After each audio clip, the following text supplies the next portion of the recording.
মির্চি নিবেদন গল্প gold mine. বইটির সত্ত্ব আনন্দ পাবলিশার্স প্রাইভেট লিমিটেড কর্তৃক সংরক্ষিত। শুনছেন সুনীল গঙ্গোপাধ্যায়ের লেখা উপন্যাস প্রথম আলোর দ্বিতীয় খণ্ড। আজ শুনবেন ষষ্ঠ পর্ব। অর্ধেন্দুশেখর অতিশয় খেয়ালি। তার রক্তের মধ্যে যেন রয়েছে এক যাযাবর। অর্থ কিংবা যশ কোনো কিছুরই লালসা নেই। নাট্যজগতে তার এত খ্যাতি, তবু মাঝে মাঝে থিয়েটার ছেড়ে কোথায় যেন উধাও হয়ে যান। বেশ কিছুদিন পাহাড়ে পড়েছিলেন এক সন্ন্যাসীর কাছে যোগ শেখার জন্য। কর্নেল অ্যালকটের কাছে শিখেছেন হিপনোটিজম। এবার মিনার্ভা থিয়েটার ছাড়ার কথা শুনে গিরিশচন্দ্র বললেন, আবার কোথায় পালাবার কথা ভাবছ? না না, ওসব চলবে না, পাগলামি ছাড়ো। মিনার্ভা এখন সবেমাত্র জমে উঠেছে, এখন তুমি চলে যাবে বললেই হলো আর কি। পালাবো না, কলকাতাতেই থাকবো, কিন্তু মিনার্ভায় থাকবো না। কেন? তোমায় কেউ কিছু বলেছে? কার এমন সাহস হবে? তোমাকে সকলেই খুব প্রীতি করে। না না, কেউ কিচ্ছু বলেনি। বললেও কি আমি গায়ে মাখি? কিন্তু তুমি আমাকে ছেড়ে দাও। এই কথাটা শুনে গিরিশচন্দ্র এক মুহূর্ত চিন্তা করে বললেন, তাহলে স্টার থেকে তোমাকে ডেকেছে? উফ, আরে কেউ ডাকেনি। স্টারে কে যাবে? ধুত! বাড়ি যাও তো, আমাকে বিরক্ত করো না। যত সব উটকো কথা। কেউ খারাপ কথা বলেনি, অন্য থিয়েটার থেকে ডাকেনি। বিদূষকের রোলে তোমার নাম ডাক কত বেড়েছে, তবু তুমি মিনার্ভা ছাড়তে চাও? এর মাথা মুন্ডু কিছু বোঝা যায়? গিরিশের কাছ থেকে গড়গড়ার নলটা নিয়ে না মুছেই ভুড়ুক ভুড়ুক করে টানলেন কয়েকবার। তারপর এক গাল হেসে অর্ধেন্দুশেখর বললেন, আসল কথাটা বলি, তুমি যেন আবার রেগে গিয়ে আমায় মারতে এসো না। আমার মাথায় একটা শখের ভূত চেপেছে। আমার ইচ্ছে হয়েছে আমি 1 নম্বর হব। তার মানে? সবসময় তুমি 1 নম্বর। তুমি নাট্যকার, তুমি পরিচালক, তুমি গান বাঁধো, আমরা শুধু স্টেজে নাচি কুঁদি। বড় জোর 2 নম্বর হতে পারি। তা 2 নম্বরের কি কখনো সখনো 1 নম্বর হওয়ার স্বাদ জাগে না? হো হো হো, এই কথা। ঠিক আছে, পরের পালায় তুমি 1 নম্বর হও। তুমি নাট্য শিক্ষা দেবে, তুমি সবকিছু হবে, আমি আড়ালে থাকব। পর্বতকে কি আর আড়াল করা যায়? তুমি পেছনে থাকলেই লোকে বলবে তোমার ঠেকনাতে আমি লম্ফঝম্প করছি। তা হয় না, তা হয় না জিসি। এক অরণ্যে ব্যাঘ্র আর সিংহ দুজনে থাকতে পারে না। কাল স্বপ্নে দেখেছি আমি এক বনে বাঘ সেজে হালুম হালুম করছি। তখনই বুঝলুম তুমি সিংহ। আর তো তোমার পাশে আমার থাকা চলবে না। ভোরের স্বপ্ন মিথ্যে হয় না কখনো। কাল বুঝি খুব পোলাও কালিয়া সাটিয়েছ? বদহজমের স্বপ্ন। আমিও সিংহ নই, তুমিও বাঘ নও। আমরা দুজনেই রং মাখা সং, সুতোয় বাঁধা পুতুল। যাও, বাড়ি গিয়ে নাকে তেল দিয়ে ঘুমোগে ভালো করে। না গো, আমার মাথায় পোকা নড়েছে। জানো তো, একবার গোঁ ধরলে আমি সহজে ছাড়ি না। এমারেল্ড থিয়েটারটা খালি পড়ে আছে। ওটা ভাড়া নিয়ে আমি নিজে একটা দল চালাবো। কালই কথাবার্তা বলেছি। টাকা কে দেবে? আমার নিজের টাকা। যেখানে যা আছে কুড়িয়ে বাড়িয়ে প্রথমটা চলে যাবে। 1 নম্বর যখন হব ঠিক করেছি, মাথার ওপর আর কেউ থাকবে না, মালিক ফালিক কেউ না। গিরিশচন্দ্র স্তম্ভিত হয়ে কিছুক্ষণ তাকিয়ে রইলেন। অর্ধেন্দুশেখর যে মশকরা করছেন না তা স্পষ্ট বোঝা যাচ্ছে। অর্ধেন্দুশেখরের কাছ থেকে এরকম ব্যবহার সম্পূর্ণ অপ্রত্যাশিত। তাঁরা দুজনে বহুদিনের বন্ধু, কখনো মনোমালিন্য ঘটেনি। অর্ধেন্দুশেখরের মনে ঈর্ষা নামে কোনো কিছুর অস্তিত্বই নেই। তার মুখে আজ এমন কথা! গিরিশচন্দ্র অর্ধেন্দুশেখরের হাত জড়িয়ে ধরে ব্যাকুলভাবে বললেন, মোস্তাফি সাহেব, এমন কর্ম কিছুতেই করতে যেও না। থিয়েটারের মালিক হতে যেও না কখনো। হিসেব রাখা, সকলের পাওনা গণ্ডা মেটানো, এর অনেক হ্যাপা আমাদের দ্বারা সম্ভব নয়। দেখো না, আমি কি কখনো থিয়েটারের মালিক হয়েছি? ইচ্ছে করলে কি প্রথম আমলে স্টারের হর্তাকর্তা আমি হতে পারতুম না? ওসব ঝামেলায় নিজেকে জড়াইনি কখনো। তোমাকে ভালো মতন চিনি, তুমি আপন ভোলা মানুষ, তুমিও পারবে না। এই চিন্তা ছাড়ো। ওই যে বললুম, পোকা নড়েছে, এখন আর অন্য কোনো চিন্তা ঢুকবে না মাথায়। একবার দেখি না চেষ্টা করে। তুমি চলে গেলে জনা নাটক কানা হয়ে যাবে। ওই বিদূষকের পার্ট আর তো কেউ পারবে না। কেন, তুমি নামবে? আমি এই বুড়ো বয়সে আর মুখে রং মেখে আমার মঞ্চে দাঁড়াতে ইচ্ছে করে না। আহা, তুমি বুড়ো হলে আমি বা কি কচি? এই তো, এই সেদিনও তো ম্যাক বেথে ফাটালে। তোমার কথা ভেবেই বিদূষক চরিত্রটির সৃষ্টি। ওই ভূমিকায় তোমার যে সুখ্যাতি হয়েছে, তাতে দর্শক আর এখন আমাকে নেবে না। বড়বাবু, তুমি সব পারো।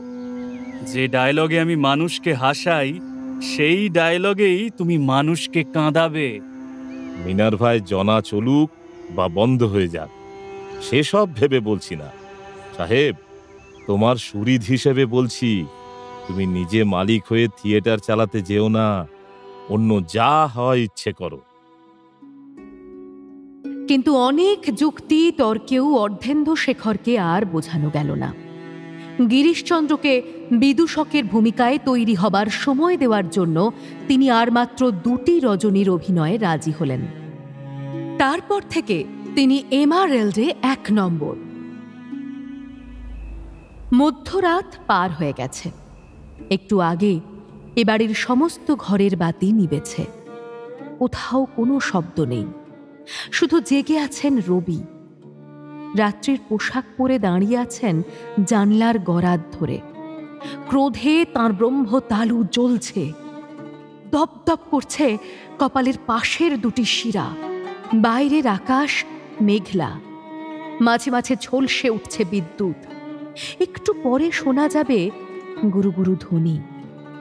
অদূরের গাছগুলি যেন নিঃশ্বাস বন্ধ করে স্তব্ধ হয়ে আছে প্রতীক্ষায়। এত প্রকৃতিপ্রেমী এই কবি এখন দেখছেন না প্রকৃতির শোভা। ক্রোধের কারণে তার চোখের সামনে এখন কিছুই নেই। এত রাগ তার অনেক দিন হয়নি। তার নিঃশ্বাস পড়ছে ঘন ঘন।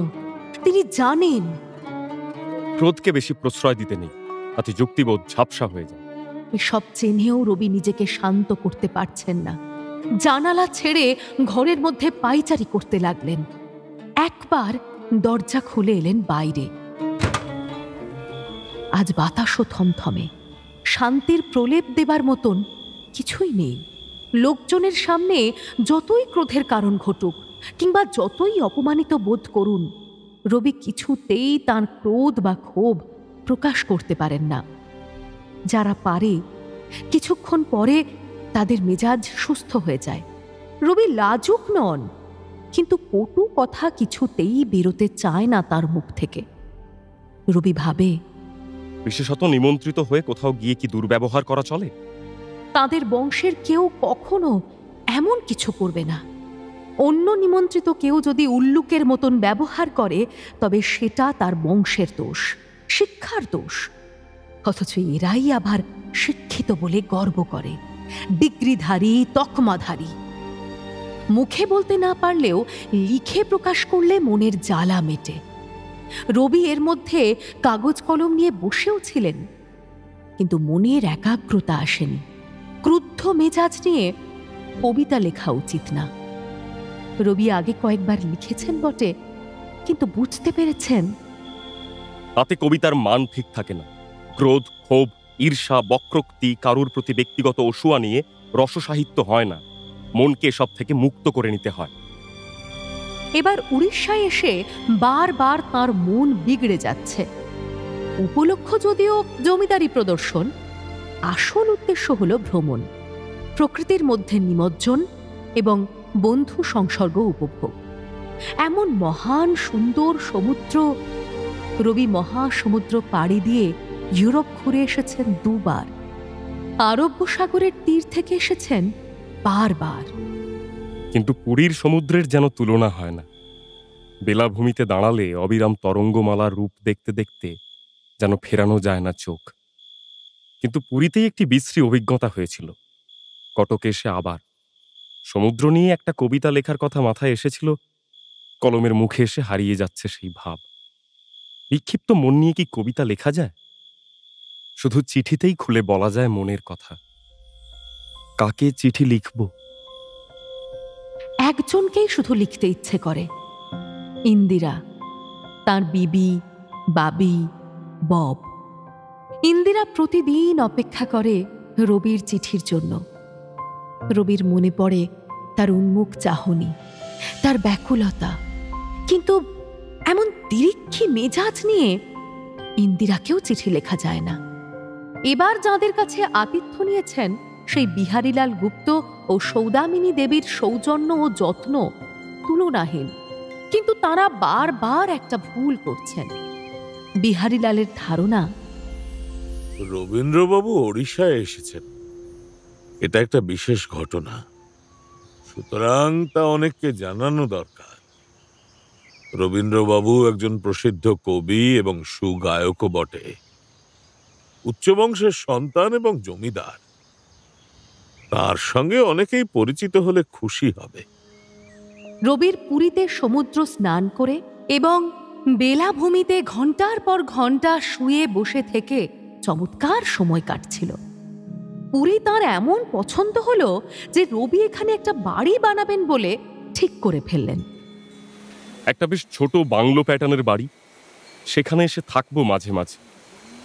এখন থেকেই কল্পনায় দেখতে পাচ্ছি সেই বাড়িটা। এর মধ্যে বিহারীলাল তার বাড়িতে লোকজনদের ডাকছেন। একদিন ঠিক করলেন রবিকে ডিস্ট্রিক্ট ম্যাজিস্ট্রেটের কাছে নিয়ে যাবেন। রবির যাওয়ার ইচ্ছে নেই। ডিস্ট্রিক্ট ম্যাজিস্ট্রেটের সঙ্গে বকবক করার চেয়ে নীল জলরাশির দিকে চুপচাপ চেয়ে থাকাও কি অনেক ভালো নয়? কিন্তু বিহারীলাল গুপ্ত যদি এটা বুঝতেন তাহলে তো তিনি নিজেই কবি হতেন।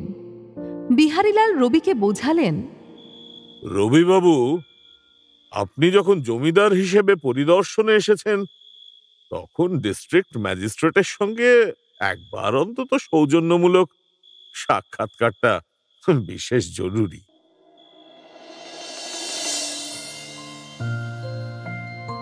ম্যাজিস্ট্রেট ওয়ালস সাহেবের কাছে রবির বিস্তৃত পরিচয় জানিয়ে আগে একটি চিঠি পাঠালেন বিহারীলাল। বিকেলবেলা রবিকে সঙ্গে নিয়ে হাজির হলেন সাহেবের বাংলোতে। তাঁদের বারান্দায় দাঁড় করিয়ে রেখে চাপরাশি ভেতর থেকে ঘুরে এসে জানালো যে সাহেব মেম ব্যস্ত আছেন, কাল সকালবেলা এলে দেখা হতে পারে। অপমানে রবির মুখ বিবর্ণ হয়ে গেল। যেচে এসে এরকম প্রত্যাখ্যানের অপমান সহ্য করতে হলো। বিহারীলাল অবশ্য ফেরার পথে বারবার বলতে লাগলেন, নিশ্চয়ই কিছু ভুল বোঝাবুঝি হয়েছে, এরকমটা তো হবার কথা নয়। খানিক পর ম্যাজিস্ট্রেট গিন্নির চিঠি এলো। তাতে দুঃখ প্রকাশ করে জানানো হয়েছে যে চাপরাশি আগের চিঠিটি দিতে ভুল করেছে, না হলে ডিস্ট্রিক্ট জজের সঙ্গে ডিস্ট্রিক্ট ম্যাজিস্ট্রেট সবসময়ই দেখা করতে প্রস্তুত। কাল সকলকে অবশ্যই ডিনারে আসতে হবে। এই চিঠিও রবির পক্ষে সম্মানজনক নয়। একজন জমিদার তথা লেখক বাড়ির দ্বার থেকে ফিরে এসেছেন সেটা বড় কথা নয়, ডিস্ট্রিক্ট জজ মিস্টার গুপ্ত ফিরে গেছেন সেটাই প্রোটোকল হিসেবে ঠিক হয়নি। সেই জন্যই ডিনার। রবির আর যাবার প্রশ্নই ওঠে না। কিন্তু বিহারীলাল নাছোড়বান্দা। আরে বাবা, স্বয়ং ম্যাজিস্ট্রেট পত্নী চিঠি লিখে আমন্ত্রণ জানিয়েছেন, এখন না গেলে তিনি অপমানিত হবেন। আমরা অপমান গিলে ফেলতে পারি, কিন্তু রাজার জাতকে তো অপমান করা যায় না। ভুল ভাঙাভাঙির দায়িত্ব বিহারীলাল নেবেন। রবি বারবার না বলতে পারে না। অগত্যা বিহারীলালের সম্মান রক্ষার্থে তাকে যেতেই হলো। ডিনার টেবিলে বসার সময় ম্যাজিস্ট্রেট গিন্নি বললেন, কোনো রকম গোমাংসের ডিশ রাখা হয়নি। আপনারা তো হিন্দু, আপনাদের জাত যাওয়ার সম্ভাবনা নেই। সম্প্রতি গোরক্ষা নিয়ে আন্দোলন চলছে, সেই ইঙ্গিত করে একটা খোঁচা মারা হলো। বিহারীলালের মুখ চেয়ে রবি কোনো উত্তর দিলেন না। মনে মনে ভাবলেন, লোককে আমন্ত্রণ করে তার রুচি মতন আহারই তো পরিবেশন করা উচিত। সাহেব সুবাদের ডেকে আমরা কি খুব ঝাল রান্না তাদের পাতে দিই?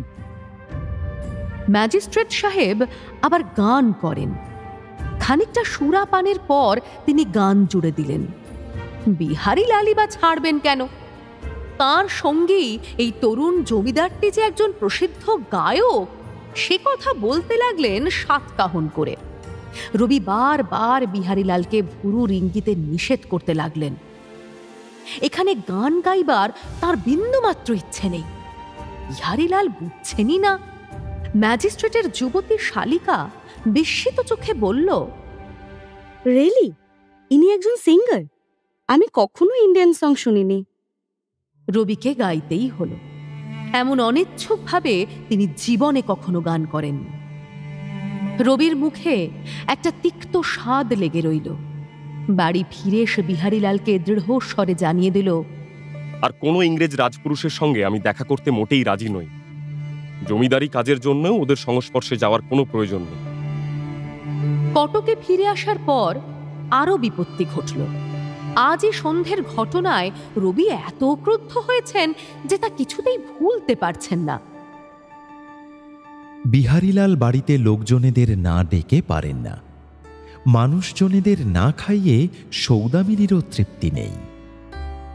রবিবাবু, আপনি অন্য কোথাও কারুর বাড়িতে দেখা করতে যাবেন না, কিন্তু এ বাড়িতে তো স্থানীয় বিশিষ্ট ব্যক্তিরা এসে আপনার সঙ্গে সাক্ষাৎ করতেই পারেন, তাই না? ওড়িশার কবিরা সবাই বাংলা পড়েন, তারা আপনার কবিতার বিশেষ অনুরাগী। অগ্রগণ্য কবি মধুসূদন রাও আপনাকে তার কবিতা শোনাতে চান, বুঝলেন তো? তারা তো আসবেনই। মধুসূদন রাও আবার স্থানীয় ব্রাহ্ম সমাজের আচার্য। এর মধ্যে এক রবিবার ওড়িয়া বাজারের ব্রহ্মমন্দির উপাসনা সভায় রবিকে যেতে হয়েছিল। রবি ভাবল, আমি আদি ব্রাহ্ম সমাজের সাধারণ সম্পাদক, এখানকার ব্রাহ্মরা ছাড়বেন কেন? সেখানে রবির গান গাইবার কথা ছিল, কিন্তু গান গাইবেন কি? বেদিতে বসে মধুসূদন রাও ঝাড়া 1.5 ঘণ্টা বক্তৃতা দিলেন। রবির গান গাইবার মেজাজই নষ্ট হয়ে গেল। প্রার্থনা সভায় এত লম্বা লম্বা বক্তৃতা আমার একেবারেই পছন্দ নয়। এরপরে মধুসূদন রাওয়ের কবিতা শোনার ব্যাপারেও আমার ভীতি জন্মে গেছে। ইংরেজ রাজপুরুষদের সঙ্গে মিশতে চান না রবি, কিন্তু ইংরেজ শিক্ষকের সঙ্গে কথাবার্তা বলাতে তাঁর আপত্তি থাকার কথা নয়। বিহারীলাল তাই আজ ডিনারে আমন্ত্রণ জানিয়েছিলেন এখানকার রাভেন্স কলেজের প্রিন্সিপাল হলিয়ার্ড সাহেবকে। কিন্তু এই নাকি এক কলেজ অধ্যক্ষের ছেলে। লোকটির দৈত্যের মতন চেহারা, থ্যাবড়া নাক, ধূর্তের মতন চোখ, মুখখানাই প্রকাণ্ড, ঘ্যাড়ঘ্যাড়ে গলার আওয়াজ, অনেক শব্দ বোঝাই যায় না। অধ্যক্ষের বদলে নগর কোটাল হলেই যেন তাকে বেশি মানাত। বেঙ্গল প্রেসিডেন্সির ছোট লাট স্যার চার্লস ইলিয়টের সঙ্গে এই হলিয়ার্ডের দোস্তি আছে, তাই সবাই তাকে বেশি বেশি খাতির করে, ভয়ও পায়। ছাত্রদের কাছেও এই অধ্যক্ষ একেবারেই জনপ্রিয় নয়। কলেজ শুরু হয় 10:30টায়। হলিয়ার্ড নিয়ম করেছিলেন যে গেটের তালা 10:25 আগে খোলা হবে না। রোদ্দুর কিংবা বৃষ্টির মধ্যে ছাত্রদের বাইরে দাঁড়িয়ে থাকতে হয়। তালা খোলার পরে সবাই হুড়মুড় করে ঢোকে, সে এক বিশ্রী ব্যাপার। কোনো একটি ছাত্র একদিন গেটের তালা চুরি করে নিয়েছিল, সেই জন্য শাস্তি পেতে হয়েছিল বহু ছাত্রকে। হলিয়ার্ডের চেহারা ও কর্কশ ব্যবহার দেখে রবি প্রথম থেকেই তাকে অপছন্দ করেছিলেন। এমন উৎকট ইংরেজ খুব কম দেখা যায়। রবি প্রায়ই ভাবেন, ইংল্যান্ডে আমি কত ভদ্র, সভ্য, নম্র ইংরেজদের সঙ্গে মিশেছি। মার্জিত ব্যবহার, সেসব ইংরেজদের সঙ্গে বেশ মেশা যায়। এ দেশে এসে ইংরেজরা এত অভদ্র হয়ে যায় কি করে? কিংবা বেছে বেছে অভদ্র গোয়ার গোবিন্দদেরই পাঠানো হয় ভারতবর্ষে। এই হলিয়ার্ড অন্যদের কথা বলার সুযোগই দেন না, নিজেই বেশি বকবক করে। খাবার টেবিলে বসেই তো অসভ্যতা শুরু করে দিল।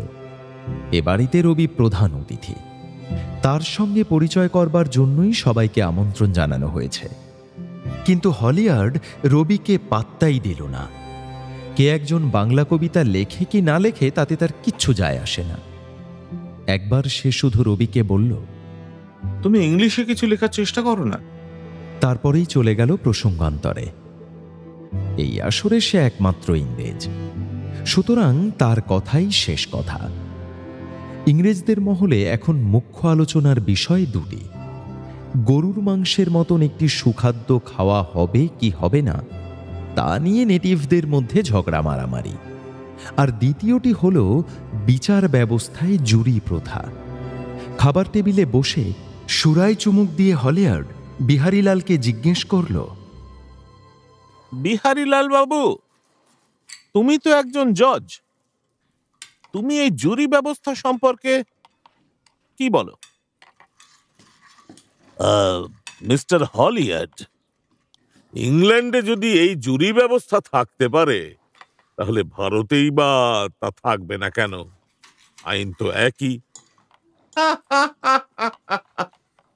তুমি বলো কি গুপ্ত? ইংল্যান্ডের সঙ্গে এদেশের লোকদের তুলনা? ইংল্যান্ডের লোকদের একটা মরাল স্ট্যান্ডার্ড আছে, সেন্স অফ রেসপন্সিবিলিটি আছে। কি বলছেন এদেশের লোকের নেই? কোথায় কোথায় আছে? নেটিভদের মধ্যে থেকে বেছে জুরি করলে দেখবে তারা ঘুষ খাবে, মিথ্যে কথা বলবে, আইনের পবিত্রতা রক্ষা করবে না। এদেশে সবাই এরকম? আলবাত, আমি ছাত্র চড়িয়ে খাই, আমি জানি না? শয়তানের হাড্ডি সব, আমি দেখেছি। এদেশের অধিকাংশ লোকই হলো অসৎ, মিথ্যেবাদী। এরা জুরি সেজে ইংরেজদের বিচার করবে? অডাসিটি আর কাকে বলে? আমার অভিজ্ঞতা থেকে আমি জানি নেটিভদের মরাল স্ট্যান্ডার্ড, লো লাইফের সেক্রেটনেস সম্পর্কে কোনো বিশ্বাস নেই। লোকটি এই কথাই বলে গেল অনবরত। রবি প্রতিবাদ করতে গেলেন দু একবার, কিন্তু হলিয়ার্ড হেঁড়ে গলায় চেঁচিয়ে বাজিমাত করতে চায়। রবি মরে গেলেও অত গলা তুলে কথা বলতে পারবেন না। আশ্চর্য, এই যে হলিয়ার্ডের এইসব কথার মধ্যেও অনেকে হাসলো, কৃতার্থ হয়ে যাবার ভাব করে তাকিয়ে রইল। হলিয়ার্ড যখন একসময় উঠে দাঁড়িয়ে বলল, এইবার আমাকে যেতে হবে, তখন অনেকে হেঁ হেঁ করে তাকে এগিয়ে দিতে গেল। কেউ কেউ নিজের সন্তানের শিক্ষার কথাও বলল ফিসফিস করে। এদেশে বসে এদেশের একজন সাধারণ মানুষের বাড়িতে আমন্ত্রিত হয়ে এসে এদেশের সব মানুষকে কুৎসিত ভাষায় গালি দিয়ে গেল একজন লোক। রাজার জাত বলি তার এত সাহস? আমরা সকলে মিলে এর প্রতিবাদ করতে শিখব কবে? সেই থেকে রবির মাথায় আগুন জ্বলছে। আজ আর ঘুম আসবে না কিছুতেই। একটু পরে রবি পাশের ঘর থেকে বলুকে ডেকে তুললেন। বলু মানে বলেন্দ্র, এখন 23-24 বছরের যুবক সে। রবি ইদানিং এই ভ্রাতুষ্পুত্রটিকে সঙ্গে নিয়ে বাইরে আসছেন মাঝে মাঝে। তাকে জমিদারির কাজ শেখাচ্ছেন তো বটেই, তার সঙ্গে সাহিত্য আলোচনাতেও অনেক সময় কাটানো যায়। জোড়াসাঁকোর বাড়িতে অল্প বয়সীদের মধ্যে বলেন্দ্ররই সত্যিকারের সাহিত্য প্রতিভার পরিচয় পাওয়া গেছে। বলেন্দ্রর একটাই দোষ, সে বড় বেশি লাজুক। সে লোকজনের সামনে মুখ তুলে কথাই বলতে পারে না। কাকার ডাকে বলেন্দ্র ধর্মড় করে উঠে বসে জিজ্ঞেস করল, কি হয়েছে রবিকা? সাধনার জন্য তোকে লেখা তৈরি করতে হবে না, শুধু পড়ে পড়ে ঘুমলেই চলবে? এত ঘুম ভালো নয়। রাত্রির 3য় প্রহর, ঝমঝমিয়ে বৃষ্টি পড়ছে বাইরে। বলেন্দ্রর ঘর অন্ধকার। রবির ঘরে একটা হেজাক বাতি রাখা আছে এক কোণে। এই রকম সময়ে হঠাৎ লেখার কথা? তুই কতখানি লিখেছিস আমাকে দেখা, আমি সংশোধন করে দিচ্ছি। কাল পরশুই কলকাতায় পাঠিয়ে দিতে হবে। বলেন্দ্র নিজের লেখা কয়েকটি পৃষ্ঠা নিয়ে এলো রবির ঘরে। হেজাকটা তুলে রবি টেবিলে বসলেন। বলেন্দ্রর অধিকাংশ লেখাই রবি নিজে দেখে দেন। কোথাও ভাষা বদল করেন, কোথাও জুড়ে দেন কয়েকটা লাইন। বলেন্দ্র পাশে দাঁড়িয়ে দাঁড়িয়ে দেখে আর শেখে। রবি মনঃসংযোগের চেষ্টা করলেন কয়েক মিনিট, তারপর মুখ তুলে বললেন, আজকের এই সাহেবটা যে আমাদের অপমান করে গেল, তুই কিছু বললি না কেন? লোকটা অতি অসভ্য। রবিকা, তুমিও তেমন প্রতিবাদ করলে না, আমি আর কি বলবো? আমি বলবো কি? ও গাঁক গাঁক করে ষাঁড়ের মতো চেঁচাচ্ছিল যে। লোকটা র অক্ষরটা উচ্চারণই করে না, অনেক কথা বোঝা যায় না। বলু, আমরা শুধু ওদের সহ্য করি, তাই না? তার উপর আবার ওদের বাড়িতে ডেকে আনি, ওদের আদর কাটতে যাই। অবনতির এক শেষ। ওদের উচ্ছিষ্ট, ওদের আদরের জন্য আমার তিলমাত্র প্রত্যাশা নেই। আমি তাতে লাথি মারি। বলেন্দ্র চমকে উঠল। রবি কাকার মুখে এ ধরনের ভাষা সে আগে কখনো শোনেনি। রবি থরথর করে কাঁপতে কাঁপতে আবার বললেন, যাতে আত্ম অবমাননা করা হয় তাতেই তো যথার্থ জাত যায়। জানিস বলু, আমাদের ভারতবর্ষের সবচেয়ে ভাঙা কুটিরের সবচেয়ে মলিন চাষিকেও আমি আপনার লোক বলতে কুণ্ঠিত হব না।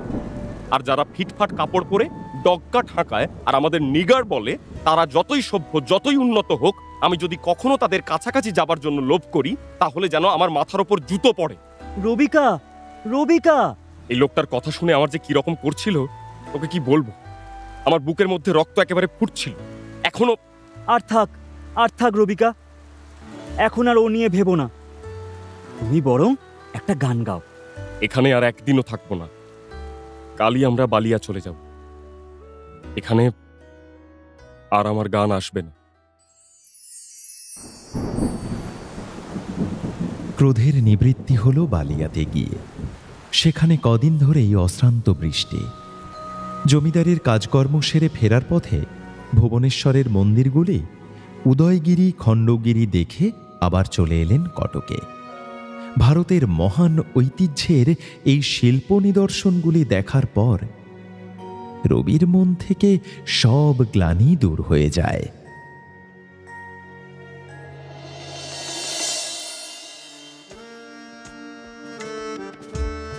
এদিকে মিনার্ভার ঘর ভাঙছে। কিছু কিছু অভিনেতা অভিনেত্রীও অর্ধেন্দু শেখরের সঙ্গে চলে যাবে মিনার্ভা ছেড়ে। থিয়েটারের জগতে এরকম দল ভাঙাভাঙি অবিরাম চলে। এর মধ্যে একদিন নয়নমণিকে নিজের ঘরে ডেকে আনলেন অর্ধেন্দু শেখর। নতমুখী সেই তরুণীকে তিনি বললেন, নয়ন, আমি এমারেল্ডে গিয়ে নতুন দল খুলেছি। তুই আমার সঙ্গে যাবি? মিনার্ভায় তোর ভাগ্য চাপা পড়ে থাকবে। 3 কোটি যতদিন আছে তুই বড় পার্ট পাবি না। 3 কোটি গিরিশবাবুর খুব পেয়ারের, তোর দিকে তার চোখ নেই। আমি বুঝেছি তোর ভেতরে অনেক শক্তি আছে। একটু মাজা ঘষা করলে তুই হিরোইন হতে পারবি, পয়সাও বেশি পাবি। আজই উত্তর দিতে হবে না, কি করবি ভেবে দেখ। আমি তোকে চাই। নয়নমণি দারুণ দোলাচলের মধ্যে পড়ে গেল। এর মধ্যে 2-3 জায়গা থেকে তার কাছে প্রস্তাব এসেছে, কিন্তু সে মিনার্ভা ছাড়তে রাজি হয়নি। সে গিরিশচন্দ্রের পায়ের কাছে পড়ে থেকে অভিনয় কলা শিখতে চায়। কিন্তু ইনি যে অর্ধেন্দু শেখর, এর ডাক আমি ফেরাবো কি করে? বলতে গেলে অর্ধেন্দু শেখরই নয়নমণিকে রাস্তা থেকে তুলে এনে থিয়েটারে সুযোগ করে দিয়েছেন। ইনি নয়নমণির পিতৃতুল্য। বাড়িতে এসে গঙ্গামণিকে কথাটা জানাতেই সে বলল, নিয়ে নে, হাতে লক্ষ্মী পায়ে ঠেলিসনি। এক থিয়েটারে বেশি দিন পড়ে থাকলে নটনটিদের কদর হয় না। লোকে ভাবে তাকে বুঝি অন্য কেউ চায় না। যত বদল করবি তত তোর দাম বাড়বে। মুখপুরি, তুই এবার আপত্তি করলে তোর মুখে আমি ঝাঁটা মারব। তুই অ্যাক্টিং শিখতে চাস তো? তোকে আমি সত্যি কথাটা বলি, গিরিশবাবুর চেয়ে আমাদের এই অর্ধেন্দু সাহেব অনেক ভালো পাঠ শেখায়। আমি থিয়েটারের ঘাগি, আমি সব জানি। কাজেই এবার তার মত বদল করে নয়নমণি মিনার্ভা ছেড়ে যোগ দিল এমারাল্ড থিয়েটারে।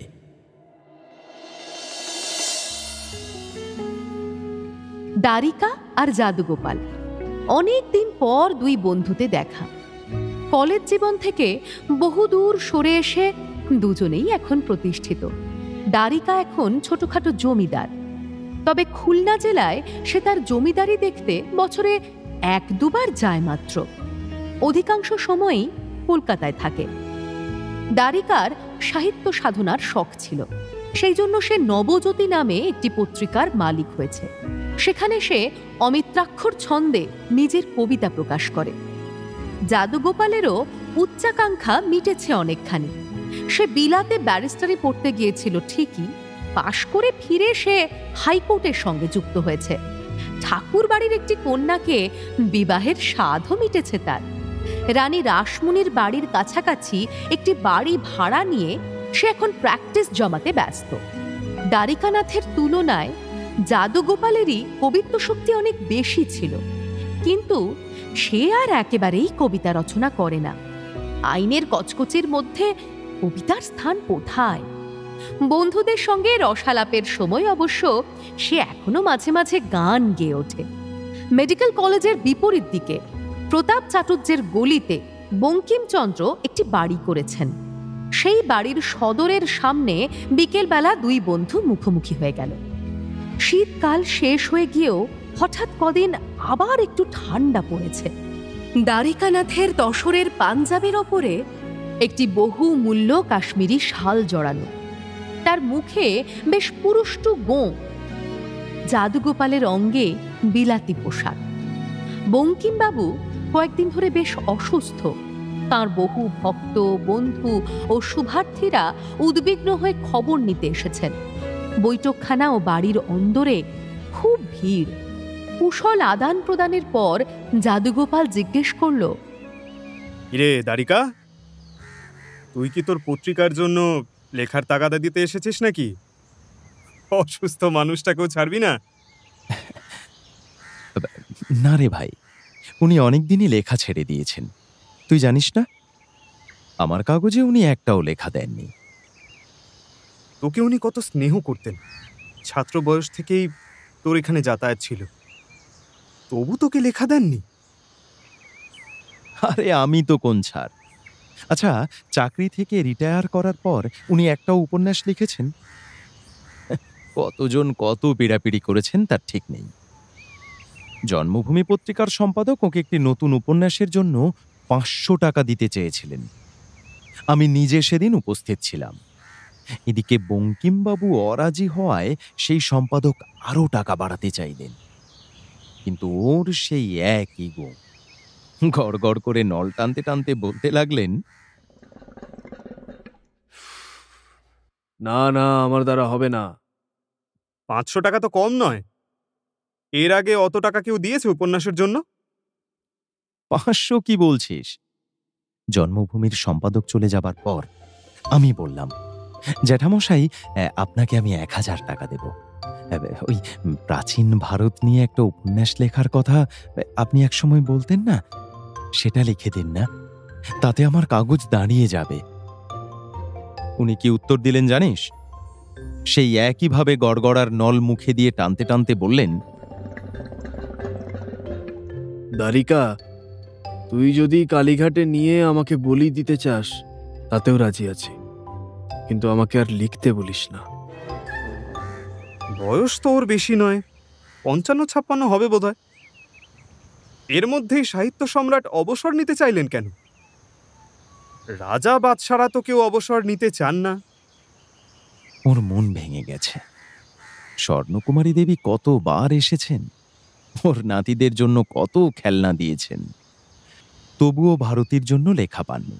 আরে রবিবাবু নিজে এসেছেন সাধনার জন্য, সুরেশ সমাজপতি এসেছেন সাহিত্য পত্রিকার জন্য, এমনকি বঙ্কিমবাবুর বেয়াই দামোদরবাবু কত ঝুলোঝুলি করেছেন ওই নব্যভারতে কিছু একটা লেখার জন্য।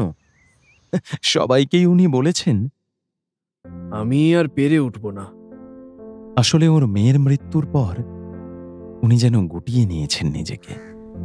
ওর ছোট মেয়ে উৎপল কুমারী আত্মহত্যা করেছে শুনেছি। Very sad.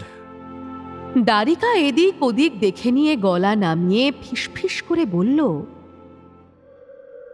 আত্মহত্যা নয় ভাই, ভেতরের খবর সব আমি জানি। আরো জঘন্য, আরো কুৎসিত ব্যাপার। ওর জামাই ওই মতীন্দ্র একেবারেই একটা নরপশু। মদ, জুয়া, গাঁজা, পরদার গমন, কোনো গুণেরই ঘাটতি নেই। ওর নজর আবার গেরস্থ ঘরের বউদের দিকে। বন্ধু বান্ধবও জুটেছে সেই রকম, টাকা উড়িয়েছে 2 হাতে। উৎপলার কাছে 12,000 টাকার গয়না ছিল। মতিন বারবার সেই গয়নাগুলো চাইত। উৎপলা দেবে কেন? ওর গয়নাই তো ওর শেষ সম্বল। মতিন তখন করল কি জানিস? এক বদ বন্ধুর সঙ্গে মতলব এঁটে ডাক্তারের কাছ থেকে বিষ নিয়ে এলো, আর তারপর ওষুধের সঙ্গে মিশিয়ে খাইয়ে দিল বউকে। ভেবেছিল বউ অজ্ঞান হয়ে গেলে গয়নাগুলো নিয়ে চম্পট দেবে, কিন্তু বিষ খেয়ে উৎপলা মরেই গেল দেখে মতিন তখন তার গলায় কাপড় বেঁধে কড়ি কাঠে টাঙিয়ে দেয়। তাতেই লোকে প্রথমে ভেবেছিল আত্মহত্যা, পরে মেয়েটার শরীর কেটে কুটে পোস্টমর্টমে বিষ পাওয়া গেছে। কিন্তু আদালতের রায় তো আত্মহত্যাই বলছে। আরে মেয়ে যখন মারাই গেছে তখন আর পরিবারের কুৎসা বাইরে ছড়াতে চাননি বঙ্কিমবাবু, আদালতে কেস কন্টেস্ট করেননি। মতিনের ঠাকুরদাও এসে নাতিকে বাঁচানোর জন্য কাকুতি মিনতি করেছিলেন। কুন্দনন্দিনী, সেই কথাই মনে পড়ে, তাই না? উনি নিজেও আফসোস করে অনেকবার বলেছেন, আমি কুন্দনন্দিনীকে বিষ খাইয়ে মেরেছি, আর আমার অদৃষ্টেই আজকে আমার নিজের মেয়ে বিষ খেয়ে মরল। দেখ জাদু, এত বড় একজন লেখক, আরো কত কিছু লিখতে পারতেন, কিন্তু তার জীবন থেকেই শান্তিটা চলে গেল। কিছুদিন ধরে বলতে শুরু করেছেন উনি আর বাঁচবেন না, বাঁচতে চান না। কত লোক যে ওনার মনে আঘাত দিয়েছে তার ঠিক নেই। নিজের পৈতৃক ভিটে কাঁঠাল পাড়াতেও আর যেতে চান না। রাগ করে বলেছেন ওখানে আর পা দেবেন না কখনো। দাদারাও ভালো ব্যবহার করেননি। নিজের উপার্জনের টাকায় দাদাদের সংসার বহুকাল টেনেছেন, তবু কৃতজ্ঞতা বলে কোনো বস্তু নেই ভাই। সঞ্জীব চন্দ্রের ছেলেটি তো ওকে জ্বালিয়েছে সারা জীবন। নৈহাটির ভট্টাচার্যরা ওর পেছনে লেগেছিল। এক বেটা ভট্টাচার্য তো সামান্য এক টুকরো জমির জন্য মামলা করে প্রমাণ করতে চেয়েছিল যে বঙ্কিমবাবু একজন ঠক প্রতারক। এসব কিছুর জন্যই ওনার মন ভেঙেছে। আমি লোকমুখে শুনেছি উনি ইদানিং অনেক লোককেই বলতেন ধর্ম অনুশীলন করে ধর্ম প্রচারই ওর এখন প্রধান কাজ। সেই ধর্ম ওকে শান্তি দিতে পারল না। দ্বারিকা, আমি একটা কাজে এসেছি, তোকে একটু সাহায্য করতে হবে। ইংল্যান্ড প্রবাসী আমার গুটি কতক বন্ধু বঙ্কিমবাবুর উপন্যাস ইংরাজিতে অনুবাদ করে সেখানে প্রকাশ করতে চায়। আমাদের দেশে যে কত উৎকৃষ্ট সাহিত্য রচনা হয়েছে তা ইংরেজরা পড়ুক, এই ওদের উদ্দেশ্য। লেখকের তো অনুমতি চাই। আমি যখন বঙ্কিমবাবুকে বলবো তুই তখন পাশে থাকবি। অনুমতি পাবি না কেন? এতে তো ওর কোনো পরিশ্রম নেই, অন্য লোকে অনুবাদ করবে, উনি শুধু সম্মতি জানাবেন, কিছু টাকাও পাবেন। জানিস তো মানুষটা কেমন জেদি। কিছুদিন ধরে ওর ধারণা হয়েছে সাহেবরা ওর লেখা অনুবাদ হলেও পড়তে চাইবে না, পড়লেও বুঝবে না। এর আগে দু একজন অনুমতি চেয়েছে, উনি রাজি হননি। উনি নিজে দেবী চৌধুরানী অনুবাদ করেছিলেন, এখন সে পাণ্ডুলিপি ফেলে রেখেছেন, আর ছাপাতে চান না। ইংল্যান্ডে প্রকাশক পাওয়া শক্ত, আমার বন্ধুরা নিজেদের খরচে ছাপাবে বলছে। তা হোক না, সাহেবদের পড়াবার ব্যাপারে ওর কোনো আগ্রহ নেই। উনি নিজেই তো একবার ইংল্যান্ডে যেতে চেয়েছিলেন, সেই ইচ্ছে কবে ঘুচে গেছে। ইংরেজদের ওপর ওনার খুব রাগ। এ সময় বাড়ির ভেতর থেকে লোক বেরিয়ে আসছে দলে দলে। দোতলায় বঙ্কিমের শয়নকক্ষে এখন কারুকে যেতে দেওয়া হচ্ছে না। এখন সেখানে রয়েছেন ডাক্তার মহেন্দ্রলাল সরকার। অশান্তি আর মানসিক অবসাদের জন্য বঙ্কিমচন্দ্র বেশ কিছুদিন ধরে বহুমূত্র রোগে ভুগছেন। চাপা স্বভাবের মানুষ, নিজের বিষয়ে কিছু বলতে চান না। রোগের কথা অনেক দিন কারুকে জানাননি, কিন্তু এই শীতকালে রোগের প্রকোপ খুব বেড়ে গেল। চিকিৎসার কথায় বঙ্কিম বিশেষ গা করেন না। স্ত্রীর পীড়াপিড়িতে শেষ পর্যন্ত বললেন, ঠিক আছে, তোমাদের মনে যাতে আক্ষেপ না থাকে, ডাকো ডাক্তার ডাকো। সাধারণ ওষুধে বিশেষ কিছু উপকার হল না, চলছিল একই রকম। হঠাৎ একদিন অসহ্য যন্ত্রণায় তিনি শয্যাশায়ী হয়ে পড়লেন। এবার বড় বড় চিকিৎসকদের ডাকা হলো। তারা বললেন, মূত্রনালীর মধ্যে বড় একটা ফোঁড়া হয়েছে, অপারেশন না করলে যন্ত্রণা আরও বাড়বে। শহরের বিশিষ্ট শল্য চিকিৎসক ওব্রায়েনকে কল দিয়ে তার পরামর্শ নেওয়া হলো। ডাক্তার ওব্রায়েন বললেন, অবিলম্বে অস্ত্রোপচার করে ফোঁড়াটি বাদ দিতে চাই। কিন্তু বঙ্কিম রাজি হলেন না। তিনি শয্যাশায়ী হয়ে থাকলেও তাঁর মতের বিরুদ্ধে যাওয়ার সাহস কারুর নেই। তিনি বললেন, আমার আর পরিত্রাণ নেই, আমি জেনে গেছি। অস্ত্রাঘাত করো বা না করো, ফল একই হবে। তবে তবে মিছিমিছি আর কেন অস্ত্রাঘাতে যাতনা বাড়াও? ডাক্তার ওব্রায়েন নিরস্ত হয়ে ফিরে গেছেন। তারপর ডাকা হয়েছে ডাক্তার মহেন্দ্রলাল সরকারকে। মহেন্দ্রলাল বঙ্কিমের বন্ধুস্থানীয়। দুজনের চরিত্রগত আর আদর্শগত প্রভেদ অনেক, তবু কোথাও একটা মিল আছে।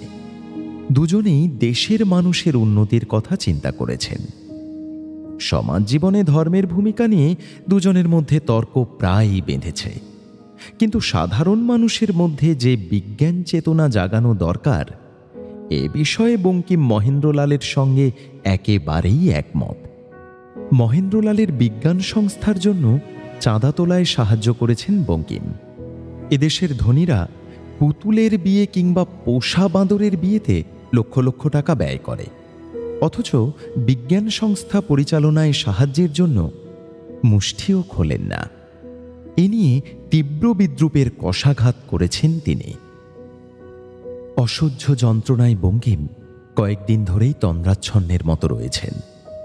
কিছুই খেতে চান না, কারুর সঙ্গে কথাও বলেন না।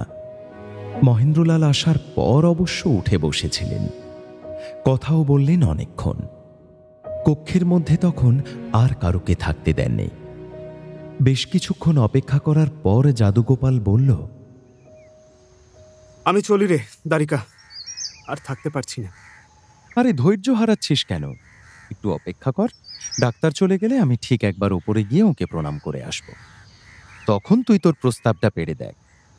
যদি রাজি হন তাহলে তো ভালোই। আরও কিছু পরে ওপর থেকে নেমে এলো মহেন্দ্রলাল। যাদুগোপাল তাকে দেখেছে কয়েকটি বক্তৃতা সভায়, তাও বেশ কয়েক বছর আগে। একসময় মহেন্দ্রলালের চেহারায় যে তেজ ছিল তা যেন ফ্যাকাশে হয়ে এসেছে কিছুটা। চুলে পাক ধরেছে, চোখের নিচে ক্লান্তির রেখা, তবু পুরুষ সিংহের ভাবটি রয়েছে ঠিকই।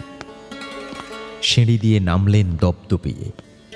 বঙ্কিমের চেয়ে তিনি বয়সে বছর পাঁচেকের বড়, এখনও তার কণ্ঠস্বর গমগম করে। বৈঠকখানা ঘরে এসে ওয়েস্টকোটের পকেটে দুটি হাত দিয়ে দাঁড়িয়ে বিভিন্ন লোকের জমায়েতটি দেখলেন।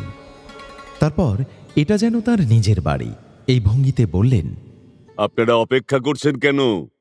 বাড়ি যান, রুগীর সঙ্গে আজ আর দেখা হবে না। আমি বলে এসেছি লোকজনের সঙ্গে কথা বলা নিষেধ। উনি এখন ঘুমোবেন। দ্বারিকা তার মায়ের চিকিৎসার জন্য মহেন্দ্রলালকে বাড়িতে নিয়ে গেছেন বেশ কয়েকবার। তাই সে এগিয়ে এসে বলল, নমস্কার ডাক্তার সরকার, আপনার ব্যাগটা দিন, আমি গাড়িতে পৌঁছে দিচ্ছি। তার দরকার নেই, আমি নিজেই নিতে পারবো। আমার তল্পি বাহক লাগে না। দ্বারিকা ও যাদুগোপাল ডাক্তারের সঙ্গে সঙ্গে গেল বাইরে বগি গাড়ি পর্যন্ত। দরজা খুলে দিয়ে দ্বারিকা ব্যাকুলভাবে জিজ্ঞেস করল, কেমন দেখলেন একটু বলুন। আচ্ছা, উনি অপারেশন করতে রাজি হয়েছেন? রুগী যে নিজেই ডাক্তার, বলে কিনা কাটা ছেঁড়া করলে ওনার দূষিত পুঁজ রক্তে মিশে যাবে, তাতে আরো রোগ বৃদ্ধি পাবে। যে অপারেশন করবে সে যেন তা বোঝে না। আপনি জোর করে বোঝালেন না? সবাই তো বলছে অপারেশন ছাড়া গতি নেই। আপনার কথা শুনবেন, আপনাকে তো সকলেই ভয় পায়। রুগী নিজে না চাইলে আমি কখনো জোর করি না, তাও এরকম বিখ্যাত মানুষ। অপারেশনের সময় অন্যরকম কিছু হয়ে গেলে তখন তোমরাই তো আমাকে দুষবে। আপনি ওষুধ দিয়েছেন? না, দিইনি। যা চলছে তাই চলুক। অ্যালোপ্যাথির সঙ্গে হোমিওপ্যাথি মিশিয়ে আর লাভ কি? ডাক্তারবাবু, ওকে আমি আমার বাবার চেয়েও বেশি শ্রদ্ধা করি। ওকে কেমন দেখলেন আপনি সত্যি করে বলুন। মহেন্দ্রলাল চশমার ওপর দিয়ে দ্বারিকার থমথমে মুখটার দিকে তাকিয়ে রইলেন। তারপর ধমকের সুরে বললেন, যদি অতই শ্রদ্ধা করো তাহলে ওই সব সন্ন্যাসীগুলোকে আটকাতে পারো না? সন্ন্যাসী? তিব্বত থেকে এক সন্ন্যাসী এসে চাটুর্যের কানে কি যেন ফুসমন্তর দিয়ে গেছে। এই সন্ন্যাসীগুলোর কি খেয়ে দেয়ার কাজ নেই? হিমালয়ের গুহায় তপস্যা করছিলি, বেশ তো তাই কর না। তোদের আবার এই ধুলো ময়লা পাপে ভর্তি শহর বাজারে নেমে আসার কি দরকার? চাটুর্যকে সে কি যেন বুঝিয়ে গেছে, তাতেই ওর ধারণা হয়েছে যে ওর আর বেশি দিন আয়ু নেই। আরে বাপু, তোরাই যদি জন্ম মৃত্যুর নিদান দিবি, তাহলে আমরা ডাক্তাররা রয়েছি কি করতে? এত বড় একজন রাইটার এতগুলো বছর কাটলো সরকারি চাকরির জোয়াল টেনে, রিটায়ার করার পর কোথায় খোলা মনে লিখবে বা সরস্বতীর সেবা করবে তা না, হঠাৎ হাতে গুটিয়ে বসে রইল। ছি ছি ছি ছি। দেখো বাপু, অনেক রকম ডাক্তারি শাস্ত্র তো ঘাঁটাঘাঁটি করে দেখলুম এতগুলো বছর, তাতে একটা সার কথা বুঝেছি, যে মানুষ নিজে বাঁচতে চায় না, কোনো ডাক্তারের বাপেরও সাধ্য নেই তাকে বাঁচাবার। মহেন্দ্রলাল চলে যেতেই দ্বারিকানাথ বন্ধুর কাঁধে মাথা রেখে ডুকরে কেঁদে উঠল। একেবারে শিশুর মতন কান্না। জাদুগোপাল ব্যতিব্যস্ত হয়ে বলে উঠল, আরে আরে করিস কি? এতে যে গৃহস্থ বাড়ির অকল্যাণ হবে। বঙ্কিম নেই, আমি সহ্য করতে পারবো না রে জাদু, কিছুতেই পারবো না। উনি তো এখনো আছেন আমাদের মধ্যে, সেরে যে উঠবেন না তাকে কেউ জোর দিয়ে বলতে পারে? তুই এখানে দাঁড়িয়ে কান্নাকাটি শুরু করলি, ওর বাড়ির লোক কি ভাববে? জাদুগোপালের নিজের গাড়ি নেই। সে দ্বারিকানাথকে জোর করে টেনে নিয়ে তার গাড়িতে উঠিয়ে দিল। দ্বারিকা শক্তভাবে আঁকড়ে রইল জাদুগোপালের হাত। বন্ধুকে সে এখন ছাড়বে না। অগত্যা জাদুগোপালকেও উঠতে হলো সেই গাড়িতে। বেলা পড়ে এসেছে। রাস্তায় গ্যাসের বাতি জ্বেলে দিয়ে যাচ্ছে পুরসভার কর্মী। হাজার হাজার কয়লার উনুনের ধোঁয়া বাতাসে যেন জমাট বেঁধে আছে। কচুয়ানকে কিছু নির্দেশ দেবার আগেই সে অদূরের হাড় কাটার গলিতে ঢুকে পড়ল। জাদুগোপাল বাইরে তাকিয়ে বলল, গাড়িটা একটু থামাতে বল দ্বারিকা, আমি এখানে নেমে যাব। বসন্ত মঞ্জরীকে তোর মনে আছে? একবারটি চল তার কাছে, তোকে দেখলে সে বড় খুশি হবে। কতদিন তোকে দেখেনি। দ্বারিকার স্বনির্বন্ধ অনুরোধ এড়াতে পারল না জাদুগোপাল। মধ্যে বেশ কয়েক বছর দেখা না হলেও দ্বারিকা সম্পর্কে কিছু খবরাখবর তার কানে এসেছে। অনেকে দ্বারিকাকে মদ্যপ, উচ্ছল এবং হুজুকে মানুষ বলেই জানে, কিন্তু সেটাই তার প্রকৃত পরিচয় নয়। বসন্ত মঞ্জুরির সঙ্গে দ্বারিকার সম্পর্কের জন্য জাদুগোপাল মনে মনে বন্ধুকে শ্রদ্ধাই করে। লোভী ও জাত্যভিমানী পিতার জন্য বসন্ত মঞ্জুরির ভুল বিবাহ এবং জীবনটা নষ্ট হতে বসেছিল। তাকে উদ্ধার করেছে দ্বারিকা, কিন্তু তাকে নিছক রক্ষিতা করে রাখেনি, তাকে অনেক বেশি মর্যাদা দিয়েছে। বসন্ত মঞ্জুরিকে সে বিয়ে করতে চেয়েছিল, কিন্তু দ্বারিকার মা বেঁচে থাকতে তা সম্ভব নয়। মায়ের ভয়ে সে বেশ্যাপল্লীর একটি নারীকে নিজের স্ত্রীর আসনে বসাতে পারে না বটে, কিন্তু মায়ের শত অনুরোধেও সে এখনো অন্য কোনো মেয়েকে বিয়ে করেনি। বসন্ত মঞ্জুরি তার স্ত্রীরই মতন।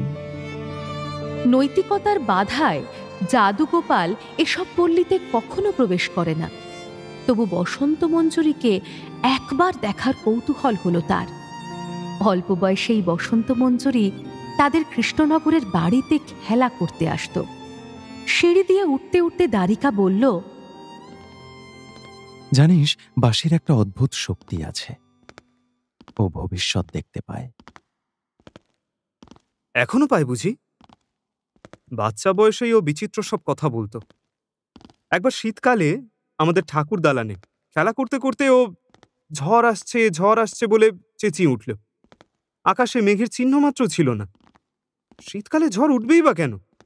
কিন্তু সত্যি সত্যি ঘণ্টা খানিকের মধ্যে শুরু হয়ে গিয়েছিল দারুণ ঝড় বৃষ্টি। আমার দিদিমা এখনো সেই গল্প করেন।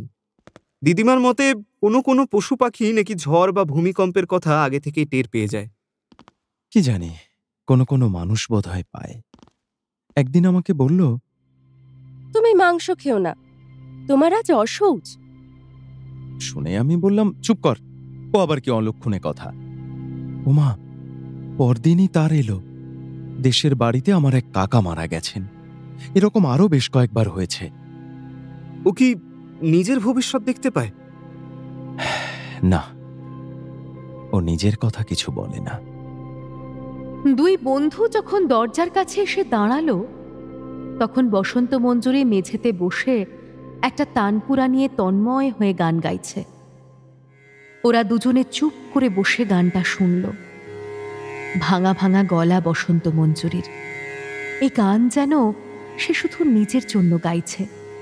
তারপর মুখ ফিরিয়ে ওদের দেখে স্তব্ধ হয়ে চেয়ে রইল কিছুক্ষণ।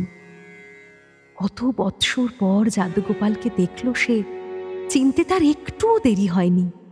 জাদু কাকা বলে ছুটে এসে তার পায়ে মাথা ঠেকিয়ে কাঁদতে লাগলো হু হু করে। জাদুগোপাল তাকে কাঁদতে দিল। জাদুগোপাল যে ওর পুরো বাল্যকালটা সঙ্গে নিয়ে এসেছে। খানিক পরে নিজেকে একটু সামলে নিয়ে সে খুঁটিয়ে খুঁটিয়ে জাদুগোপালের মামার বাড়ির সকলের খোঁজ নিতে লাগল, কিন্তু নিজের মা বাবার প্রসঙ্গ উচ্চারণ করল না। নিজেই গেলাস ও ব্র্যান্ডের বোতল বার করে নিল দ্বারিকা। প্রতিদিন সে মদ্যপান করে। আজ তার গুরু বঙ্কিমের পীড়ার সংবাদ শুনে মন খারাপ। আজ তো সে বেশি করে পান করবেই। জাদুগোপাল এসব স্পর্শ করে না, তাকে সে অনুরোধও জানালো না। সত্যি দ্বারিকা বঙ্কিম ভাবনায় খুব বিচলিত হয়ে আছে। বারবার বলছে সেই কথা। বছর 3 আগে বিদ্যাসাগর মশাই চলে গেলেন। একবার শেষ দেখার ইচ্ছে ছিল, কিন্তু আমি তখন এলাহাবাদে। তিনি বড় কষ্ট পেয়ে গেছেন রে। খুব হিক্কা হতো, সেই সঙ্গে প্রলাপ।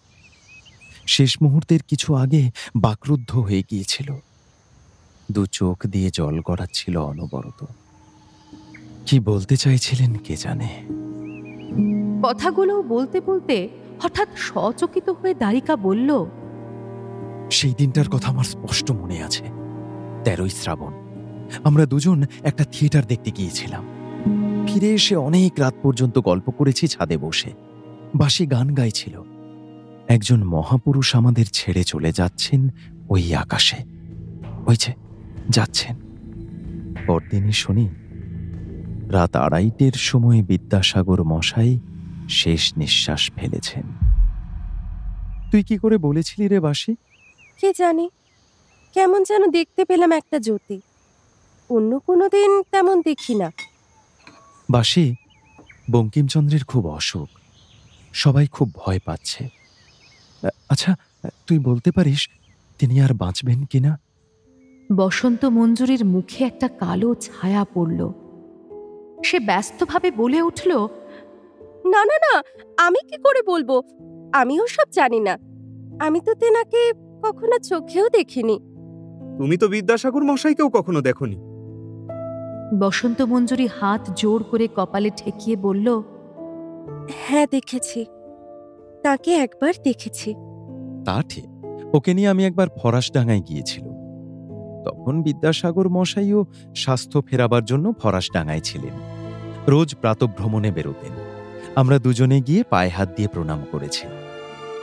বঙ্কিমচন্দ্র কে তা তুমি জানো? বাহ, জানবো না। এই তো সেদিন কৃষ্ণকান্তের বিল পড়া শেষ করলুম। বড় দুঃখের বই। কৃষ্ণচরিত্র বারবার পড়ি। জাদুগোপাল চমৎকৃত হল। মনে মনে ভাবল, বসন্ত মঞ্জুরির পড়াশুনো এতটাই এগিয়েছে যে সে বঙ্কিমের প্রবন্ধ গ্রন্থ পর্যন্ত পাঠ করে। এই মেয়ের এমন ভাগ্য বিড়ম্বনা। হ্যাঁ গো, তোমাদের সেই বন্ধু ভরত কোথায়? তাই তো, আসামের সেই ছোকরাটা কোথায় গেল? বহুদিন তার পাত্তা নেই। তুই জানিস না কি রে দ্বারিকা? না, তবে ইরফানের কাছে শুনেছি ওই কোন একটা মেয়ের জন্য নাকি তার মাথা খারাপ হয়ে গিয়েছে। ইরফানের সঙ্গে আমার দেখা হয় প্রতি মাসে। ইরফানের সঙ্গেও যোগাযোগ রাখে না ভরত। কোথায় যে নিরুদ্দেশ হয়ে গেছে কে জানে। দ্বারিকার কথা শুনতে শুনতে বসন্ত মঞ্জুরি আবিষ্টর মতো বলল, অনেক দূরে চলে গেছে। এটাও আশ্চর্য। জানিস জাদু, বাসি ভরতকে দেখেছে মাত্র একবার, তাও একটুখানি।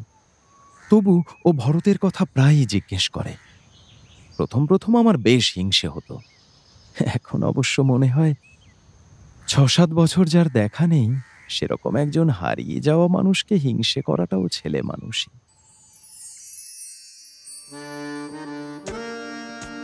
এমারেল্ডের জন্য নাটক বাছা হলো অতুল কৃষ্ণ মিত্তিরের মা। কবি কঙ্কন মুকুন্দরামের চণ্ডীমঙ্গলের কাহিনী অবলম্বনে লেখা। নয়নমণি প্রধানা নায়িকা, আর এই সঙ্গে নয়নমণির মানমর্যাদা অনেকটাই বেড়ে গেল। এখন তাকে রিহার্সালে নিয়ে যাবার জন্য গাড়ি আসে, বাড়িতেও পৌঁছে দিয়ে যায়। রিহার্সালের সময় বিনা পয়সায় খাওয়া, মাস মাইনে ১৫০ টাকা। খরচের ব্যাপারে অর্ধেন্দু শেখর দিলদরিয়া। অর্ধেন্দু শেখর তার দলে অধিকাংশই অখ্যাত নটনটিদের নিয়েছেন। তার ইচ্ছে, নামের জোর দিয়ে দর্শক টানব না, দর্শক আসবে অভিনয়ের গুণে।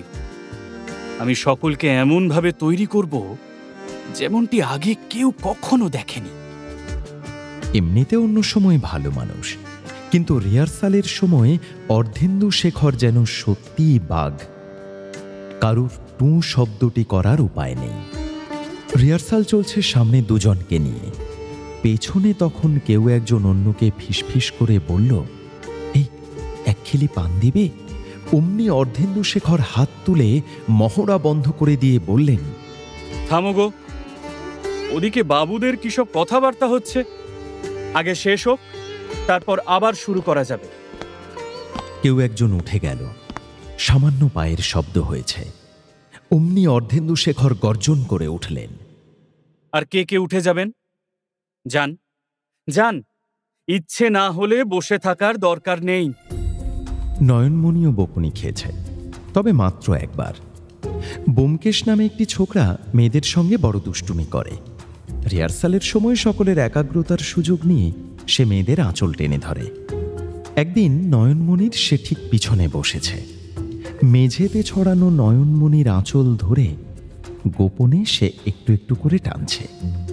পাঠ বলতে বলতে হঠাৎ এক সময় মুখ ফিরিয়ে নয়নমণি বিরক্তিস্বরে বলল, এই কি হচ্ছেটা কি? ছাড়ো। অর্ধেন্দু শেখর তৎক্ষণাৎ হাত তুলে মহড়া থামিয়ে দিয়ে বললেন, এটা কি হলো? এটা কি হলো?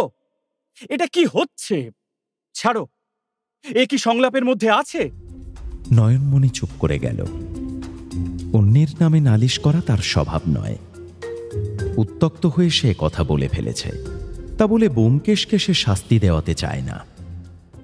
ব্যোমকেশ কি করেছে আমি জানি, দেখেছি, কিন্তু নয়ন, স্টেজেও যদি ব্যোমকেশের মতো কেউ পিছন থেকে তোর সঙ্গে ফচকেমি করে, তখনও কি তুই পার্ট ভুলে এই কথাই বলবি? জানিস, বিনোদিনীর শাড়িতে একবার আগুন ধরে গিয়েছিল, তাও সে কারুকে বুঝতে দেয়নি। অভিনয় হচ্ছে ধ্যানের মতন, এরকম সামান্য ব্যাঘাতে ধ্যান ভেঙে গেলে চলবে কি করে? আর ব্যোমকেশ বাপধন, তোমাকে তো আমি দুঃশাসনের পাঠ দিইনি, তাহলে আঁচল ধরে টানাটানি কেন? যখন মহাভারতের পালা নামাবো তখন তোমায় ডাকবো, এখন তুমি এসো। শুধু অভিনয় শেখানোই নয়, প্রত্যেকটি নটনটির প্রতিদিনের জীবনযাপনের প্রতিও অর্ধেন্দু শেখরের তীক্ষ্ণ দৃষ্টি। একদিন তিনি নয়নমণিকে আলাদা করে ডেকে জিজ্ঞেস করলেন, তুই সারাদিন কি কি খাস আমাকে বলতো, একেবারে সকাল থেকে শুরু কর। নয়নমণির মুখে সব শুনে তিনি অবাক হয়ে বললেন, তুই মাছ মাংস খাস না? এ তো বড় সাংঘাতিক কথা। শরীরে তাগদ না থাকলে টানা 3 ঘন্টা স্টেজে লাফালাফি করবি কি করে? মাংস বা মাছ একটা কিছু তো খাবি রোজ। তুই কি বিধবা নাকি? নটিরা কেউ বিধবা সধবা কুমারী থাকে না, তারা শুধু নটি। সকালে উঠে চিরতার জল খাবি, কিংবা চুনের জল। পেট পরিষ্কার রাখা দরকার। সব সময় মনে রাখবি, পেট পরিষ্কার না থাকলে গলা ভালো খোলে না। শাক খাস না কেন? সপ্তাহে 3 দিন পুঁই শাক, কুমড়ো শাক, কলমি শাক কিছু একটা খেতে হয়। শাক রাঁধতে জানিস তো? না হলে আমি শিখিয়ে দেব। জানিস, আমি কোরমা কালিয়া থেকে শাক চচ্চড়ি সব রাঁধতে পারি। একদিন খাওয়াবো তোদের। তুই মদ খাস? মদের কথা শুনেই নয়নমণি দুদিকে মাথা নেড়ে জোরে জোরে বলল, না। তোর কোনো বাঁধা বাবু আছে? কেউ তোকে রেখেছে? না। তোর কোনো পেয়ারের লোক আছে? না। তবে কি তোর বিয়ে হয়েছিল নাকি রে? স্বামী আছে? না। খালি না না বলে, একটা কিছু তো হ্যাঁ বলতে পারিস না। তোর কোনো পুরুষ মানুষ যদি না থাকে সেটা তো ভালো কথা। মাঝে মাঝে কোনো পুরুষের আলিঙ্গন না পেলে মেয়েদের শরীরের রস শুকিয়ে যায়, মুখখানা প্যান্তা খেঁচা হয়ে যায়। তা নিয়ে বেশি দিন পাঠ করা যায় না। থিয়েটারের জগতে সাত্ত্বিক হলে চলে না রে। তোর পুরুষ মানুষ নেই, এ তো মহা চিন্তার কথা।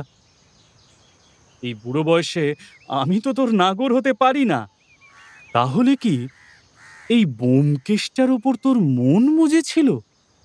বল, তবে তাকে ফিরিয়ে আনি?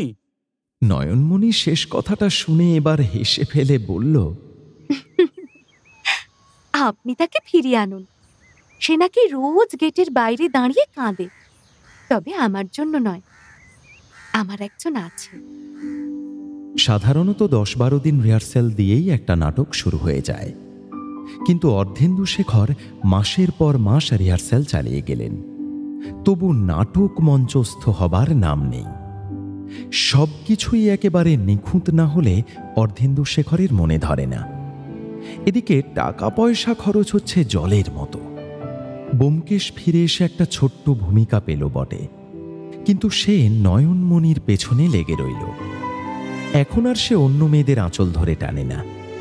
নয়নমণির জন্যই যে সে অর্ধেন্দুশেখরের দয়া পেয়েছে সেটা সে জেনে গেছে। সুতরাং সে ধরেই নিয়েছে নয়নমণির কাছ থেকে সে আরও অনেক কিছু পাবে। নয়নমণি তাকে দূরে সরিয়ে রাখে, কিন্তু একদিনও কোনো শৌখিনবাবু নয়নমণিকে নিতে আসে না। সে রোজ মহড়া দেবার পর বাড়ি ফিরে যায়। এতে সকলেরই খটকা লাগে। থিয়েটারের মানুষদের রাতটাই দিন আর দিনটাই রাত। তারা দিনে ঘুমোয় আর রাত জেগে আমোদ করে। নয়নমণির মতো কোনো সমুদ্ধ যুবতী একলা একলা থাকবে, এটা কিছুতেই বিশ্বাসযোগ্য নয়। ব্যোমকেশ নয়নমণির বাড়িতে পর্যন্ত ধাওয়া করে। বাধ্য হয়ে নয়নমণিকে গঙ্গামণির শরণ নিতে হল। গঙ্গামণি অতিশয় দজ্জাল। সে বলল, জীবনে আমি অনেক পুরুষ চড়িয়েছি, পুরুষ মানুষদের কি করে আটকাতে হয় তাও আমি জানি। ব্যোমকেশকে সে দোতলায় ধরে রাখে, 3 তলায় উঠতে দেয় না। একদিন সে ব্যোমকেশকে আদর করে বড় 1 গেলাস শরবত খেতে দিল। আসলে তা ক্যাস্টার অয়েল, তাতে একটু চিনি মেশানো। সেটা খাবার পর 3 দিন আর ব্যোমকেশ বাথরুম থেকে দূরে থাকতে পারেনি। অবশেষে এমারাল্ড থিয়েটার অধিগ্রহণ করার 6.5 মাস পরে মা নাটকটি পাদপ্রদীপের সামনে এলো। সমালোচকরা ধন্য ধন্য করল, দর্শকও মন্দ হল না। অর্ধেন্দুশেখর সম্পর্কে অনেকেরই খুব উৎসাহ। শুধু তার অভিনয় দেখার জন্যই লোকে আসে। আর এ নাটক তো তাঁর সৃষ্টি। গিরিশচন্দ্র শ্রদ্ধেয়, আর অর্ধেন্দুশেখর সকলের প্রিয়। তিনি যাই করুন তাতেই তার সমর্থকের অভাব নেই। এ নাটকে নতুন নটনটীদের মধ্যে সবচেয়ে বেশি প্রশংসা পেল নয়নমণি। বেশ কয়েকটি পত্রপত্রিকায় লিখল, বাংলার নাট্যজগতে আর এক প্রতিভাময়ী অভিনেত্রীর আবির্ভাব ঘটল।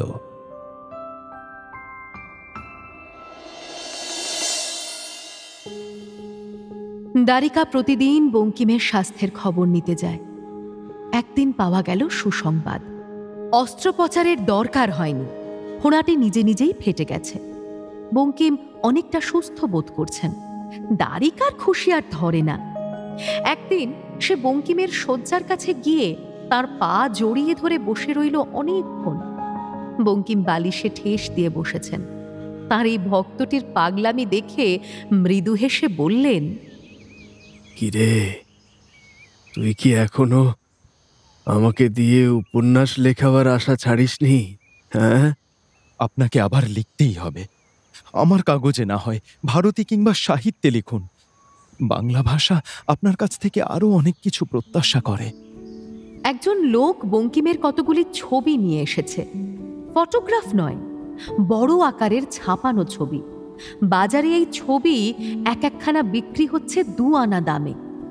বঙ্কিম সে ছবি সম্পর্কে বিশেষ আগ্রহ দেখালেন না। দ্বারিকাকে বললেন, তুই একটা নিয়ে যা। দ্বারিকা একটির বদলে 2টি নিল। ভালো ফ্রেমে বাঁধিয়ে একখানা সে রাখলো তার মানিকতলার বাড়িতে। আরেকটি নিয়ে এলো বসন্ত মঞ্জুরির কাছে। খুব আবেগের সঙ্গে বলল, বাসি, এটা তোর ঘরের দেওয়ালে ঝুলিয়ে রাখবি। রোজ প্রণাম করবি একবার করে। ছবিখানার দিকে তাকিয়ে থাকতে থাকতে বাসির চোখ জলে ভরে গেল। ছবিতে দেখা যাচ্ছে প্রাক প্রৌঢ়ত্বের বঙ্কিমকে। গৌর বর্ণ, তীক্ষ্ণ নাসা, শানিত চক্ষু, মাথার কাঁচা পাকা কুঞ্চিত চুল কপালের ওপর এসে পড়েছে খানিকটা। বসন্ত মঞ্জুরির ঘরে কোনো ছবি নেই। দেয়ালের একটি পেরেকে ঝুলছে একটা বাংলা ক্যালেন্ডার। তার একটি মাত্র পৃষ্ঠা, শুধু চৈত্র মাসটা বাকি। সেখানে এসে বসন্ত মঞ্জুরি ধরা গলায় বলল, বছর শেষ হয়ে আসছে। প্রত্যেক বছরই এই সময় কেমন যেন ভয় হয়, পরের বছর বাঁচব তো। শুধু তো বৎসরের শেষ নয়, চৈত্র ফুরালেই যে শতাব্দীরও শেষ। শুরু হবে 1300 সাল। মহাকাশের গায়ে আরেকটি আঁচড় পড়বে। কত কিছু হারিয়ে যায়, অভ্যুদয় হয় কত অপ্রত্যাশিত নবীনের। বঙ্কিমের সেই ক্ষতস্থানে গজিয়ে উঠল আরও কতগুলি ছোট ছোট ফোঁড়া। আবার প্রচণ্ড যন্ত্রণা। তারপর যন্ত্রণা বোধ চলে গেল। তিনি চলে গেলেন চেতন অচেতনের মাঝখানে। চৈত্রের পৃষ্ঠা ছিঁড়তে বাকি রয়ে গেল। তার মধ্যেই ঘটে গেল ইন্দ্রপতন। বঙ্কিমের আর নতুন শতাব্দী দেখা হলো না।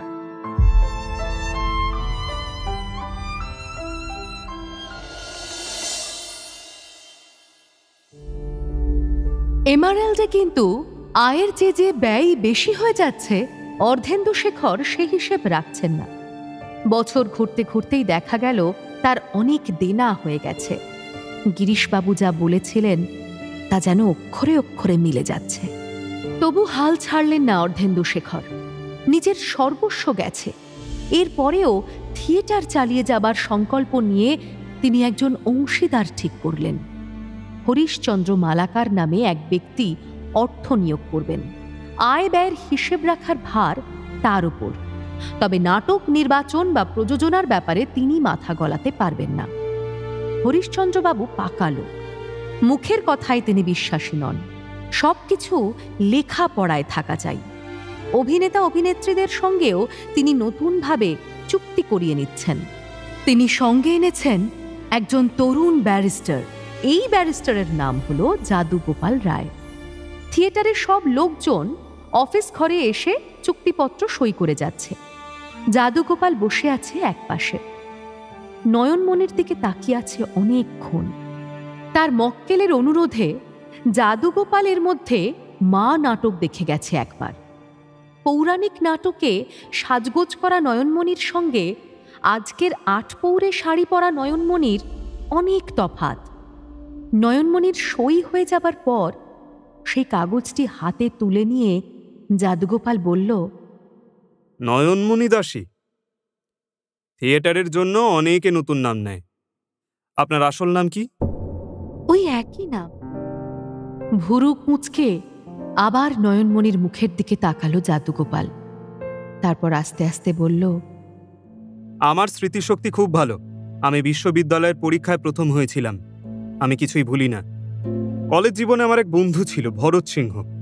বেশ কয়েক বছর আগে তার ভবানীপুরের বাড়ির কাছাকাছি একটি বাগান বাড়িতে আমরা একদিন বনভোজন করেছিলাম। সেখানে আমাদের উনুন ধরিয়ে দিয়েছিল একটি কিশোরী। সে লেখাপড়া জানতো, গান জানতো। যতদূর মনে পড়ে তার নাম ছিল ভূমিসুতা, তাই না? নয়নমণির শরীরটা যেন অসাড় পাথর হয়ে গেছে। সে এক দৃষ্টিতে চেয়ে রইল জাদুগোপালের দিকে। ভরত আমার খুব ভালো বন্ধু ছিল। শুনেছি আপনার জন্য সে বেবাগী হয়ে গেছে। সে এখন কোথায় আছে আপনি জানেন? এবারে নয়নমণির শরীরে স্পন্দন এলো। থরথর করে কাঁপছে তার ঠোঁট। সে বলল, না, জানি না, জানি না, আমি কিছুই জানি না। আর দাঁড়ালো না নয়নমণি, ছুটে বেরিয়ে গেল ঘর থেকে। ফেরার পথে ঘোড়ার গাড়িতে বসে সে একা একা কাঁদতে লাগলো অঝোরে। বাড়ি ফিরেও তার কান্না থামে না। গঙ্গামণি উদ্বিগ্ন হয়ে বারবার জিজ্ঞেস করতে লাগলো, কি হয়েছে? হ্যালা, কি হলো তোর? কোন আবাগির বেটা তোকে কি বলেছে? নয়নমণি একটা কথাও বলতে পারল না। তার দু চোখ দিয়ে অঝরে জল গড়াতে লাগলো। নয়নমণি যে ভূমিসুতা তা ধরা পড়ে গেল জাদুগোপালের কাছে। এরপর কি হবে নয়নমণির? অন্যদিকে উড়িষ্যা ভ্রমণে রবির আর কি কি অভিজ্ঞতা ঘটবে? সেখানে তো ভরতও আছে এখন। ভরতের সঙ্গে কি তার প্রিয় কবির যোগাযোগ ঘটবে? কেমন হবে সেই অভিজ্ঞতা?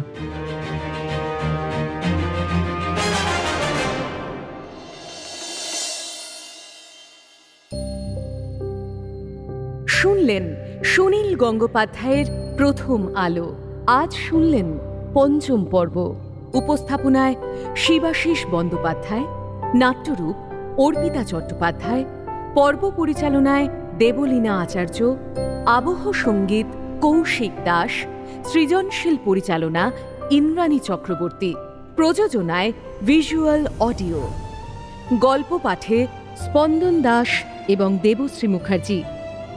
অর্থেন্দু কার্তিক ঘোষ, ডক্টর মহেন্দ্রলাল নরেন ভট্টাচার্য, গিরিশ জয় মুখার্জি, রবি সৌমেন চক্রবর্তী, বিহারীলাল রূপন দাশগুপ্ত, বলেন্দ্র কুশল ভট্টাচার্য, নয়নমণি দেবশ্রী মুখার্জি, গঙ্গা শ্রাবণী মুখার্জি, দ্বারিকা স্পন্দন দাস, জাদুগোপাল ভিকি দাস, বসন্ত মঞ্জরী ছন্দবাণী দত্ত এবং অন্যান্য শিল্পীরা।